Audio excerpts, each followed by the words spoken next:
bisikan di balik pintu kertas.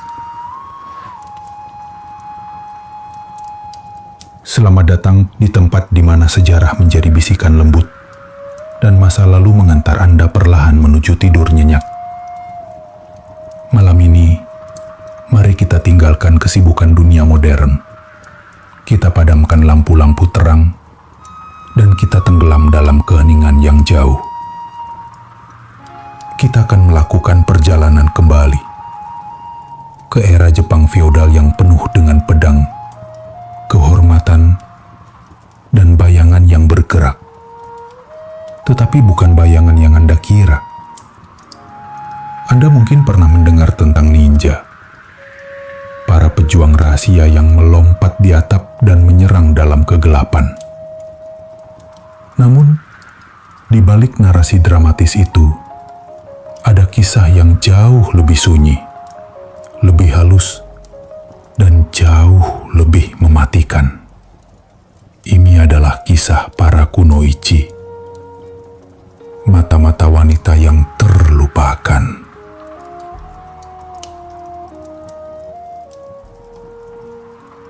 Bayangkan betapa menariknya, betapa misteriusnya untuk menghabiskan hidup Anda bukan dengan pertempuran, tetapi dengan penyamaran. Para wanita ini adalah ahli seni sosial, menggunakan keindahan, keanggunan, dan kesabaran untuk menyelinap ke tempat yang paling dijaga di seluruh Jepang, ruang pribadi musuh. Mereka tidak menggunakan kekuatan, melainkan kerentanan. Mereka menjadi penari, pelayan, bahkan pendeta. Mereka mengumpulkan informasi penting hanya dengan mendengarkan bisikan di antara jubah sutra dan bunyi ketukan cangkir teh porselen. Malam ini, kita akan mengikuti langkah salah satu dari mereka, seorang wanita bernama Aya. Kita akan bergerak lambat, kita akan mengamati, dan kita akan membiarkan setiap detail sejarah menjadi selimut yang menenangkan, membimbing Anda lebih dalam ke relaksasi.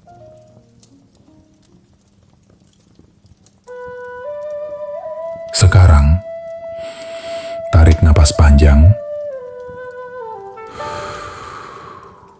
hembuskan perlahan. Biarkan ketegangan hari ini memudar. Mari kita mulai imersi kita.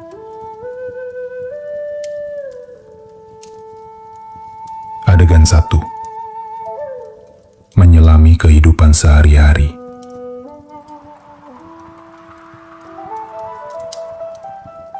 Bayangkan diri Anda berada di tengah malam, jauh di dalam kompleks kediaman seorang daimyo, penguasa feodal yang kaya dan kuat, sekitar tahun 1570-an.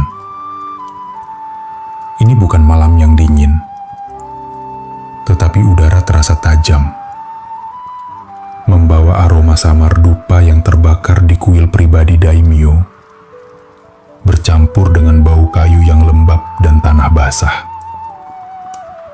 Anda, sebagai ayah, telah menjalani kehidupan penyamaran ini selama 3 tahun penuh. Setiap gerakan Anda adalah hasil dari pelatihan bertahun-tahun.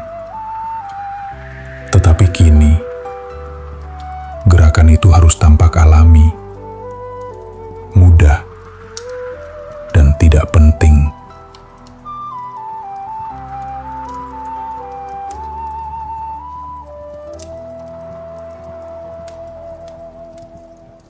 Anda adalah seorang okyu, seorang pelayan rendahan yang ditugaskan di dapur terpencil dan koridor layanan. Ini adalah tempat yang sempurna. Pintu belakang, lorong samping, dan percakapan rahasia mengalir melalui area ini tanpa disadari. Saat Anda melangkah di atas lantai kayu tua, setiap langkah Anda harus senyap. Bukan senyapnya ninja yang melarikan diri, tetapi senyapnya seseorang yang tidak dianggap. Senyapnya seseorang yang pekerjaannya sudah terlalu biasa untuk diperhatikan. Di bawah kaki Anda bisa merasakan butiran kecil debu di permukaan kayu yang dipoles.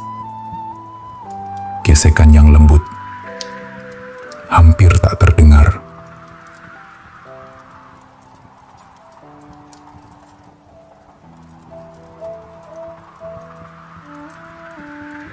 Pekerjaan Anda saat ini menyiapkan sisa arang untuk api pagi dan merapikan setumpuk mangkuk keramik. Anda merasakan tekstur kasar mangkuk di ujung jari Anda, kontras dengan lapisan glasir yang halus di tepi luar. Anda menyentuh mangkuk-mangkuk itu dengan kehati-hatian, satu persatu, menumpuknya tanpa menghasilkan bunyi klik atau dentang yang keras. 1 detik di sini, 1 detik di sana. Kesabaran Anda tidak terbatas.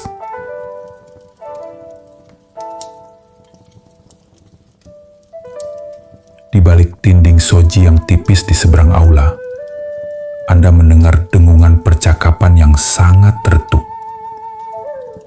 Ini adalah ruang belajar daimyo.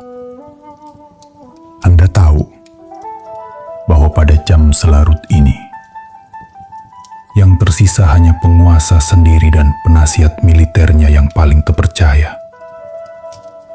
Mereka sedang menyusun rencana. Tetapi dinding kertas itu memisahkan kata-kata menjadi gumaman yang tidak jelas, seperti lebah yang berdengung di kejauhan. Anda tidak terburu-buru. Anda tidak mendekat. Anda terus menyusun mangkuk. Ini adalah pelajaran pertama kunoichi. Jangan pernah tampak haus akan informasi. Biarkan informasi itu datang kepada Anda secara tidak sengaja, secara perlahan. Anda ingat kembali pelatihan Anda. Bukan tentang melompat tinggi. Itu tentang menahan diri. Itu tentang meditasi berjam-jam untuk menenangkan pikiran Anda agar dapat fokus pada satu hal. Keseimbangan. Keseimbangan dalam gerakan. Keseimbangan dalam emosi.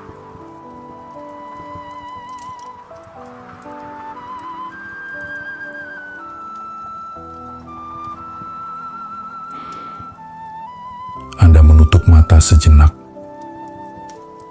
hanya sekejap. Di benak Anda melihat peta sederhana dari kompleks ini. Anda tahu di mana letak setiap pohon, setiap sumur, setiap pintu. Pintu mana yang memiliki engsel yang longgar? Pintu mana yang tidak pernah dikunci? Anda melatih pikiran Anda untuk menjadi kamera yang selalu merekam, tetapi tidak pernah bereaksi.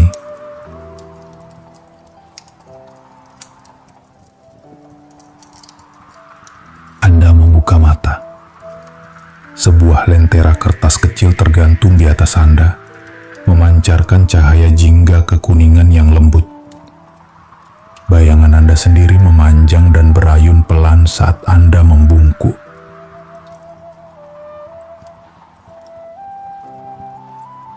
Anda mengambil kain katun bersih dan mulai menyeka meja rendah tempat daimyo terkadang minum sake.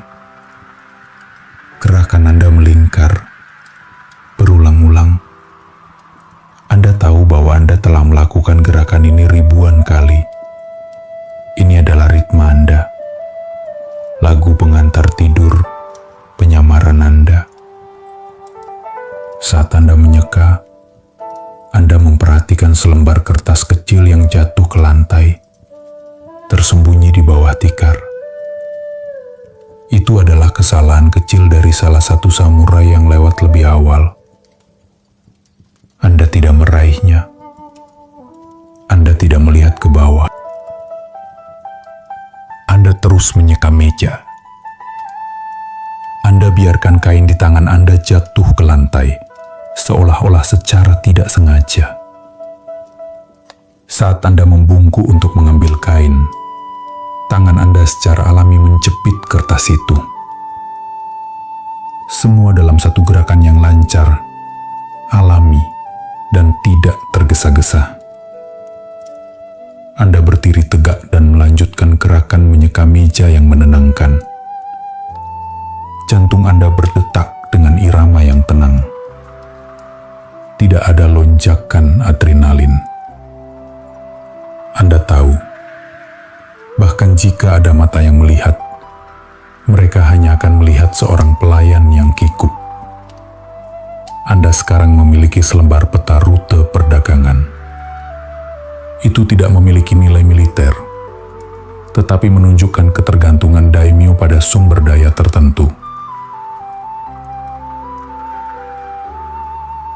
Ini adalah potongan teka-teki, dan Anda mendapatkannya hanya dengan melakukan pekerjaan rumah tangga Anda. Bayangkan perasaan kepuasan yang sunyi itu. Tidak ada teriakan kemenangan, hanya ketenangan yang dingin. Anda menyimpan peta itu. Bagaimana? Anda tidak memiliki kantong atau saku. Anda mengenakan kimono katun yang sederhana. Anda akan menunggu sampai kembali ke kamar tidur komunal para pelayan. Di sanalah, dengan hanya selimut tipis memisahkan Anda dari 3 pelayan wanita lainnya yang sudah tertidur pulas, Anda akan menjahit potongan kertas itu ke lapisan dalam juga Anda dengan benang yang sudah disiapkan di dalam sanggul rambut Anda. Kecerdasan bukanlah kekuatan. Kecerdasan adalah keheningan yang terorganisir.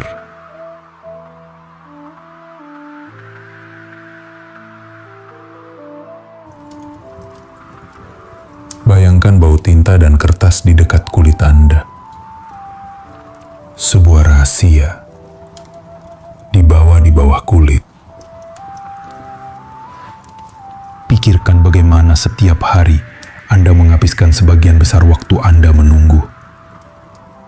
Menunggu percakapan yang salah, menunggu dokumen yang jatuh, menunggu tatapan yang salah dari seorang penjaga yang bisa Anda manfaatkan di kemudian hari.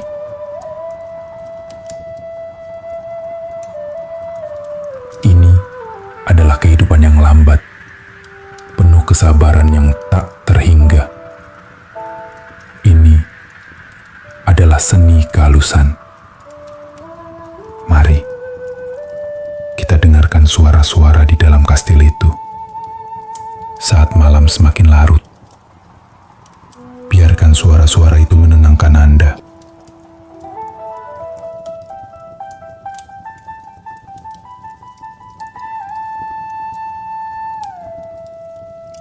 Adegan 2. Biografi dan pelatihan. Seni mengubah diri.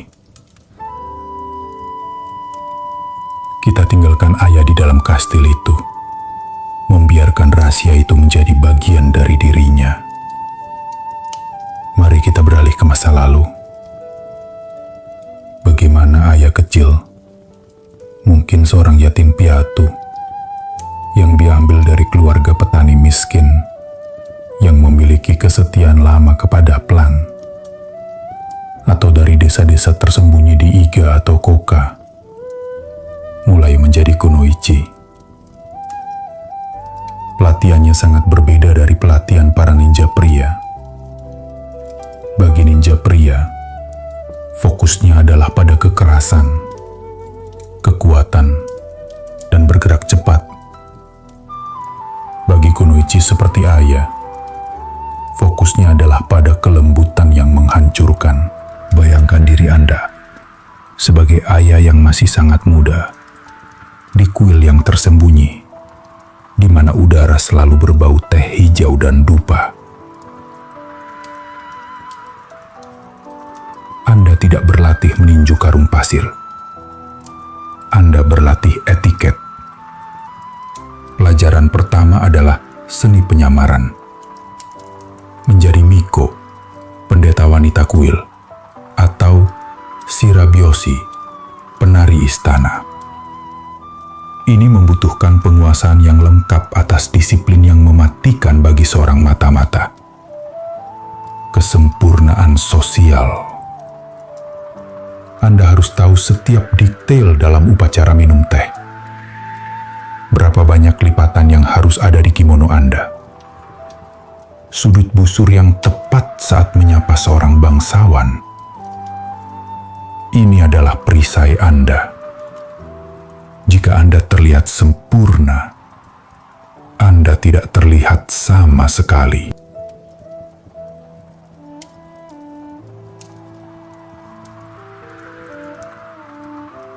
Bayangkan Anda menghabiskan berjam-jam hanya untuk mempelajari cara memegang cangkir teh. Tangan Anda tidak boleh terlalu kaku, tidak boleh terlalu santai. Jika Anda terlalu hati-hati, Anda terlihat cemas. Jika Anda terlalu ceroboh, Anda terlihat tidak sopan. Anda harus mencapai titik ketenangan tanpa usaha.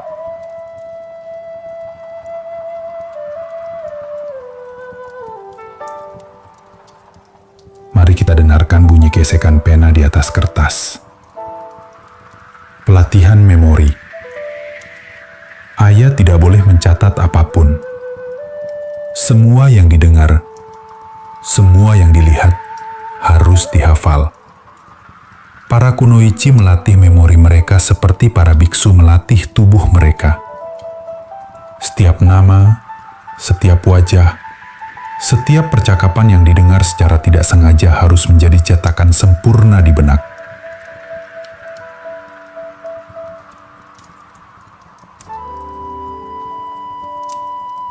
Bayangkan Anda duduk di hadapan guru Anda, di ruang yang disinari oleh satu jendela shoji persegi. Guru Anda membacakan daftar panjang nama-nama samurai, gelar, dan desa yang mereka kuasai. Anda tidak boleh mengulanginya. Anda harus mendengarkannya sekali saja, membiarkan suara itu meresap, dan setelah itu, Anda harus mampu menuliskannya kembali di hati Anda. Kunci utama di balik memori sempurna ini adalah keterikatan emosional yang terputus. Anda harus memproses informasi tanpa panik, tanpa bersemangat, tanpa merasa jijik. Hanya ada data, dan ketenangan.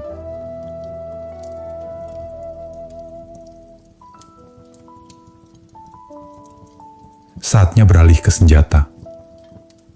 Bagi Aya, senjatanya tidak pernah menjadi pedang yang mencolok. Senjatanya selalu tersembunyi, menyatu dengan keanggunan wanita. Bayangkan, tangan Anda memegang sebuah kanzashi, jepit rambut hiasan yang indah, terbuat dari perak dengan ukiran bunga yang rumit. Di mata orang lain, ini adalah perhiasan. Bagi Aya, ini adalah jarum panjang, lamping, yang ujungnya sedikit beracun. Anda tidak berlatih menikam. Anda berlatih penempatan. Anda berlatih bagaimana dalam gerakan menyanggul rambut atau menyesuaikan obi Anda dapat menahan, bahkan mencekik seseorang tanpa mengeluarkan suara, tanpa perlawanan yang nyata. Hanya dengan menemukan titik-titik lemah di leher atau punggung. Ini bukan pertarungan. Ini adalah sentuhan yang mematikan.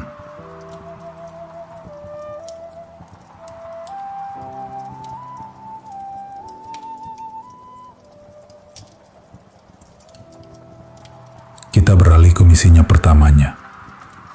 Misi yang tidak melibatkan pembunuhan, tetapi yang paling penting, validasi. Saat itu musim panas, udara terasa lengket dan lembab. Tugas ayah adalah menyamar sebagai pelayan di rumah teh yang sering dikunjungi oleh seorang mata-mata musuh. Seorang jenderal tingkat rendah yang dikenal suka menyombongkan diri. Bayangkan Anda berdiri di dapur yang panas.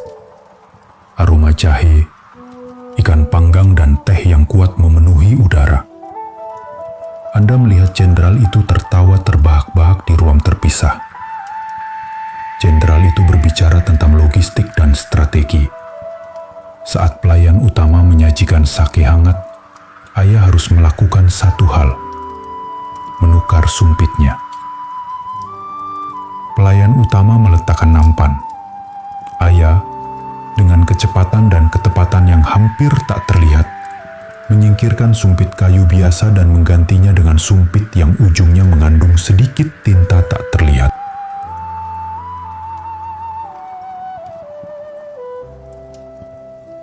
Jenderal itu kemudian mengambil sumpit itu dan memegangnya selama sisa percakapan. Tangannya berkeringat ringan di malam yang lembab. Sisa tinta itu begitu sedikit, tidak terlihat, akan meresap ke dalam kulitnya. Ini bukan untuk melacaknya. Ini adalah untuk mengkonfirmasi kehadirannya malam itu di lokasi lain yang jauh.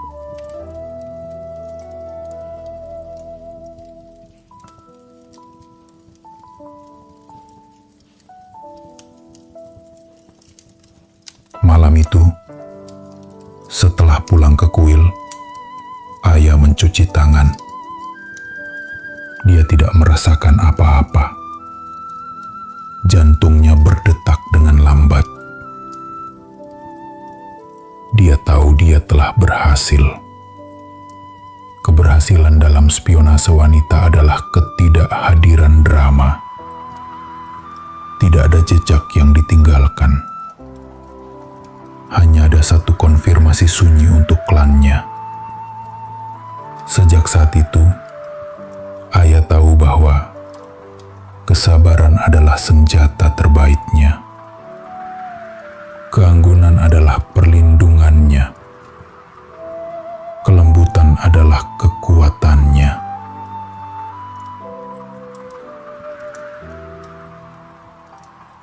Kita kembali ke kastil Daimyo. Tempat ayah baru saja menyembunyikan peta di jubahnya. Dia sekarang akan menuju ke tempat tidur komunalnya. Sebuah rahasia dibawa di bawah kulitnya.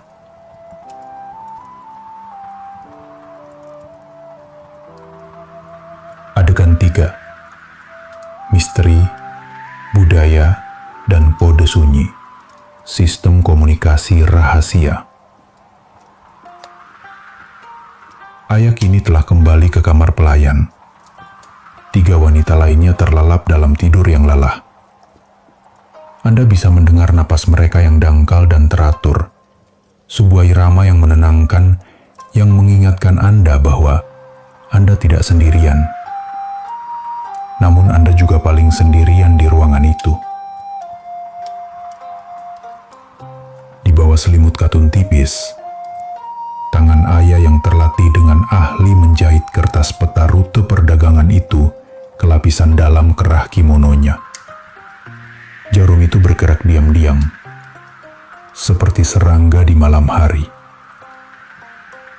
Tugasnya tidak hanya mengumpulkan informasi, tetapi juga mengirimkannya tanpa dicurigai.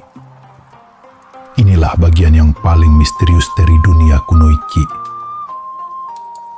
Bahasa sunyi.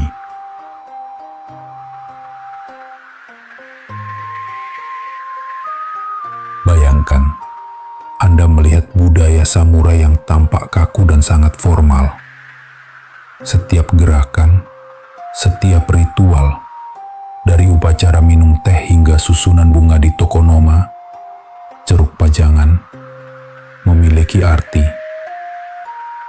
Bagi seorang kunoichi, setiap ritual ini adalah peluang. Mari kita bahas tentang Himitsu Kozai atau bahasa halus.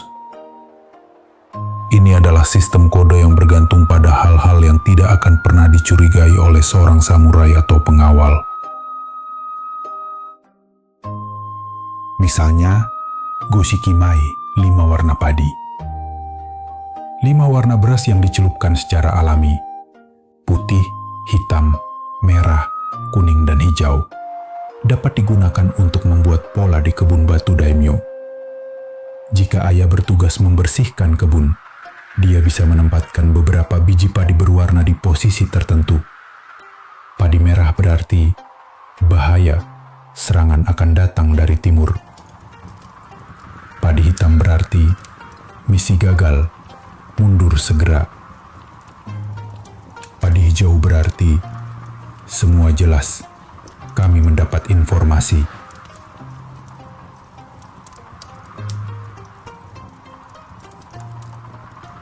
Bayangkan diri Anda sebagai ayah menaburkan 5 butir padi di antara kerikil kebun.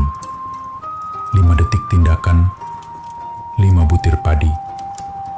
Informasi yang menyelamatkan nyawa sudah dikirim, dan yang dilihat pengamat hanyalah seorang pelayan yang melakukan tugasnya dengan cermat.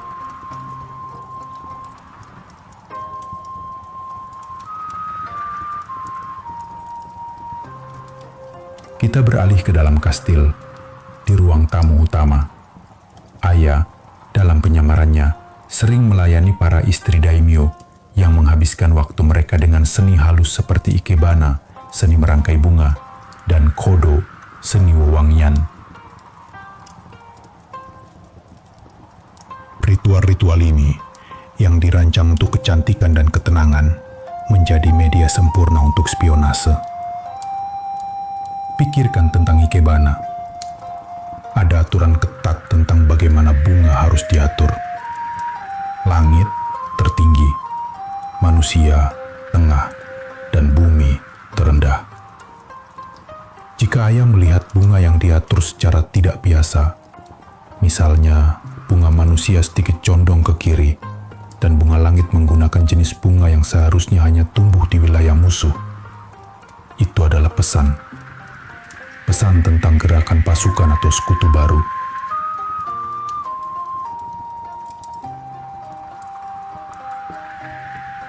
Bau yang menenangkan dari kodo juga memiliki kodenya sendiri. Aroma kayu gaharu yang dicampur dengan sedikit minyak cengkeh mungkin berarti temui kurir di gerbang utara. Aroma kayu cendana murni berarti tunggu sinyal berikutnya. Ayah harus mencium, melihat, dan menyentuh dunia ini tanpa memberikan respons emosional.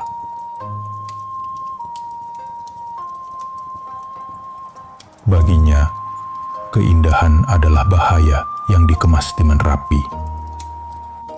Keindahan budaya samurai itu sendiri adalah perlindungan kunoichi. Karena kaum bangsawan begitu terbiasa dengan keanggunan, mereka tidak akan pernah membayangkan bahwa keanggunan itu sendiri bisa menjadi bilah pisau. Bayangkan perasaan ayah yang menghabiskan hari-harinya dalam kesempurnaan. Dia menyajikan teh, tetapi hatinya memetakan pergerakan musuh. Dia mengagumi kaligrafi, tetapi pikirannya memecahkan kode yang tersembunyi di dalam goresan kuas yang acak.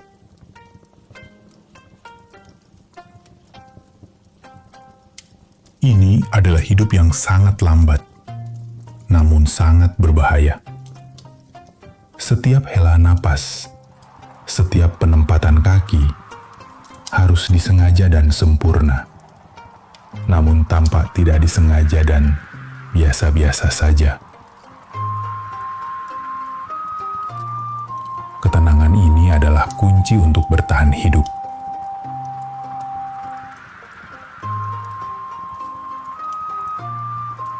Mari kita perlahan kembali kepada Ayah, yang kini berbaring di tempat tidurnya, merasakan kain yang menjepit peta itu ke kulitnya. Dengan peta itu, ia tahu bahwa daimyo mengirim karavan suplai ke arah barat. Sebuah informasi kecil, sunyi, tetapi penting bagi klannya. Dia sekarang harus menunggu fajar untuk menyampaikan pesan ini melalui bahasa sunyi yang baru saja kita pelajari. Dia menunggu dengan sabar, sama seperti Anda menunggu dengan sabar untuk tertidur.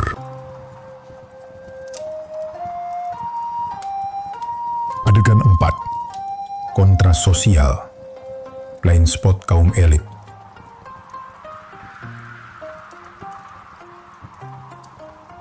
Pagi telah tiba. Cahaya fajar menyaring melalui kertas soji, menerangi debu yang menari perlahan di udara, menciptakan suasana yang hampir sakral di dalam benteng daimyo. Ayah telah beranjak dari tempat tidurnya, mengenakan kimono katun kerjanya. Rahasia perdagangan yang dijahit ke dalamnya kini telah menjadi bagian dari dirinya.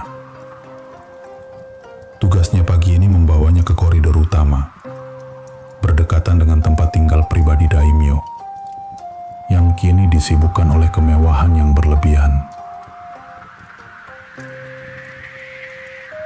Bayangkan daimyo, seorang pria bernama Lord Kenshin. Ia dikelilingi oleh kain sutra yang tebal, pernis yang mengkilap, dan aroma sake berkualitas tinggi yang tersisa dari jamuan semalam.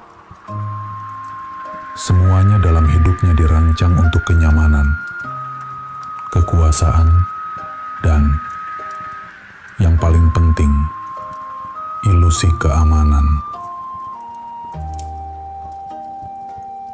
Inilah kontras sosial yang memberi kunoichi kekuatan mereka, kepercayaan diri yang lahir dari kemewahan.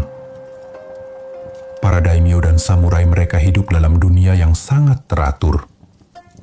Mereka menghabiskan waktu berjam-jam untuk pelatihan, tetapi mereka juga menghabiskan waktu berjam-jam untuk upacara yang membosankan dan makanan yang berlimpah. Dengarkanlah bunyi langkah berat di koridor yang dilapisi tikar tebal. Itu adalah pengawal utama, seorang samurai yang tegap yang baru saja menyelesaikan sarapannya. Perutnya kenyang, pikirannya disibukkan oleh rencana perburuannya di sore hari. Bayangkan Anda adalah pengawal ini. Anda berada di kastil yang tidak dapat ditembus. Di sekitar Anda hanya ada pelayan dan wanita bangsawan. Anda tidak akan pernah berpikir untuk melihat ke bawah. Bagi Anda, bahaya datang dari musuh yang berpedang, bukan dari pelayan yang sedang membersihkan vas bunga. Kehidupan elit menciptakan titik buta. Rutinitas membuat mereka buta. Kekayaan membuat mereka berpuas diri. Mereka tidak melihat yang kecil, karena pikiran mereka terpaku pada yang besar. Ayah, dalam perannya sebagai pelayan, mengambil vas keramik besar dari sudut ruangan. Tugas ini memberinya akses ke taman batu. Di dalam vas itu, ia telah meninggalkan segel komunikasinya. Daun maple kering dari luar yang diselipkan di antara kelopak bunga palsu. Daun itu diletakkan dengan cara tertentu yang menunjukkan kepada kurir bahwa pesan baru akan segera dikirim. Saat ayah berjalan membawa vas itu, jalannya tampak lambat, terbebani, seperti pelayan yang lelah. Tepat di depannya, Lord Kenshin dan penasihatnya berjalan. Mereka berbicara keras, terbiasa dengan kenyamanan bahwa pelayan hanyalah perabot. Lord Kenshin, karavan persediaan itu harus tiba di perbatasan barat. Saya tidak ingin menunggu. Penasihat, tentu tuanku, kita akan menggunakan jalur sungai.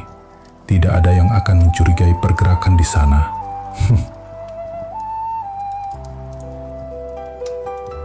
Ayah melewati mereka. Bahunya membungkuk karena beban vas. Dia tidak menoleh. Jantungnya tidak berdetak lebih cepat. Dia hanya mendengar kata kunci. Barat. Jalur sungai.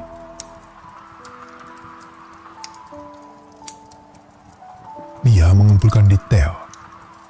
Bukan hanya peta dari adegan 1, tetapi metode pergerakan. Dia sekarang tahu bahwa karavan itu akan rentan saat melewati persimpangan sungai tertentu.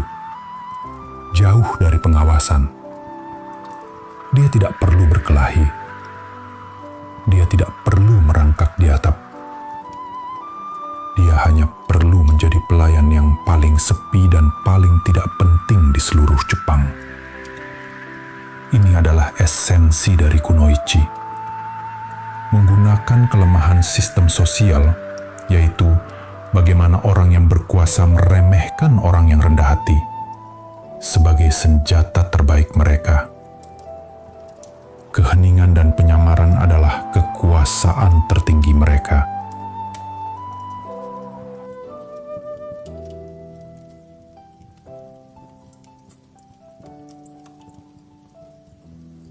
Dengan informasi ini, ayah menyelesaikan tugasnya, menempatkan vas di luar.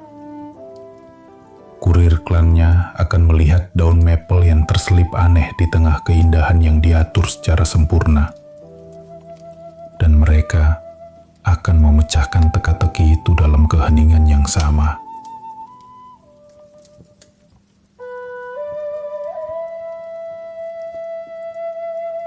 Ayah kini kembali ke dapur, melanjutkan rutinitasnya. Siklus spionase yang lambat dan berulang kini lengkap.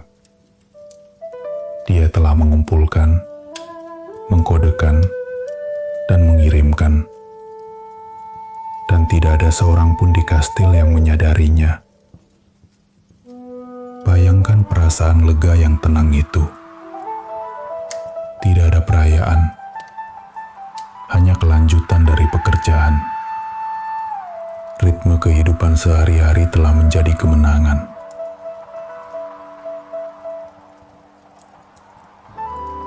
Mari kita tinggalkan ayah di dapur, di mana aroma beras yang dimasak dan kaldu yang hangat mulai memenuhi udara. Dia aman, tersembunyi di balik perang yang tak terlihat. Biarkan gambaran ketenangan dan kehati-hatian ini membawa Anda ke tempat peristirahatan yang damai.